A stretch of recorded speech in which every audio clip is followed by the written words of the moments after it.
गांव के एक किनारे पर एक पुरानी और सुनसान हवेली थी। कहते हैं वहां कोई रात में जाता तो वापस नहीं लौटता। लेकिन क्यों? यह रहस्य किसी को नहीं पता था। एक दिन गांव के तीन दोस्त आर्व, निहार और सिया इस हवेली के बारे में सच्चाई जानने के लिए निकल पड़े। रात का समय था और चांदनी भी घने बादलों के पीछे छिपी थी। हवेली के बड़े पुराने दरवाजे को देखते ही निहार ने कहा, क्या हमें वाकई अंदर जाना चाहिए? ये जगह डरावनी लगती है। आरव ने हंसते हुए जवाब दिया, डरने की कोई बात नहीं, ये सब लोगों की कहानियां हैं। चलो देखते हैं अंदर क्या है। दरवाजा जोर से चरमराते हुए खुला, मानो सालों से किसी ने उसे छुआ न हो। अंदर हर चीज धूल और जाले से ढकी थी। हवा में अजीब सी ठंडक थी और सिया को ऐसा लगा जैसे कोई उन पर नजर रख रहा हो। तुम्हें कुछ अजीब महसूस नहीं हो रहा? सिया ने धीरे से पूछा। तभी एक झटके से रोशनी जल गई। तीनों चौंक कर एक कोने में दुबक गए। यह यह कैसे हुआ?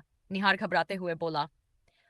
आर्व ने आगे बढ़कर देखा। वहां एक पुराना दर्पण था, लेकिन उस दर्पण में उनकी परछाई नहीं थी, बल्कि किसी अजनबी का चेहरा दिखाई दिया। ये क्या है? सिया ने चिल्लाकर कहा। दर्पण से एक धीमी और रहस्यमय आवाज आई, तुम्हें यहां नहीं आना चाहिए था। अब सच जानने की कीमत चुकानी होगी। अचानक हवेली के सभी दरवाजे और खिड़कियां खुद ब खुद बंद हो गईं। आरव ने हिम्मत करके कहा, तुम कौन हो? हमें क्यों फंसा रहे हो?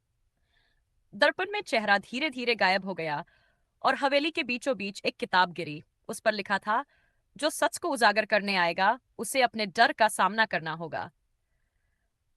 सिया ने कांपते हुए किताब खोली और उसमें हवेली के पुराने मालिक, एक लालची जमींदार की कहानी लिखी थी।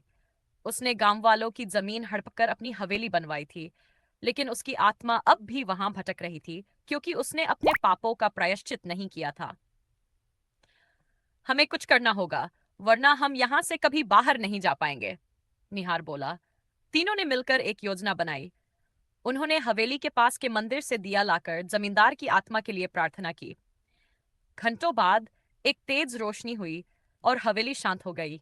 अचानक दरवाजे खुल गए। तीनों ने राहत की सांस ली। सिया ने कहा, हमें यह समझ आ गया कि लालच गलत काम कभी चैन नहीं देते।